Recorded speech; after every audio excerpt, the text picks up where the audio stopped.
Friends, మీకు ఈ video నచ్చితే లైక్ చేయండి, సబ్స్క్రైబ్. జోష్న వాళ్ళ అమ్మ దగ్గరికి వచ్చి మామూలుగా తన కూతుర్ని అన్యాయం చేసిన వాళ్ళ ఏ తల్లైనా సరే అసహించుకుంటుంది. కానీ వాళ్ళు చెయ్యటం లేదు. పైగా ఆ ఫంక్షన్కి వెళ్ళి దీర్ఘ సుమంగళి భవ అని ఆశీర్వదించి వచ్చావు అంటే దాని అర్థం నేను ఇంతకీ నీ కూతురినైనా నువ్వు నాకు అన్యాయం చేసిన వాళ్ళకి ఏమీ చెయ్యవా? వాళ్ళని ఆశీర్వదించి వచ్చావు కదా నువ్వు అని చెప్పేసి అడుగుతుంది. ఆ మాటలు వినగానే అక్కడున్న వాళ్ళ అమ్మ అయితే అలా చూస్తూ ఉండిపోతుంది. ఇంతలో అక్కడున్న జోష్న మాత్రం నేను ఇంతకీ నీ కూతురినైనా అని చెప్పేసి అడుగుతుంది.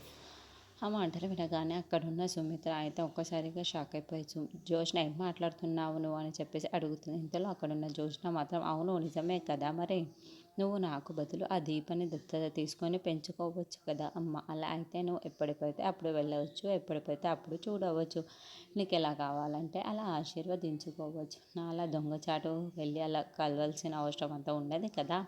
అందుకే నువ్వు దత్తత తీసుకుంటే ఆ దీపని చాలా మంచిదమ్మా అని చెప్పేసి అంటుంది. ఆ మాటలు వినగానే అక్కడున్న సుమిత్ర మాత్రం నువ్వు జోష్న ఎక్కువ మాట్లాడుతున్నావు, కొంచెం సైలెంట్గా ఉంటే చాలా మంచిది అని చెప్పేసి అంటుంది.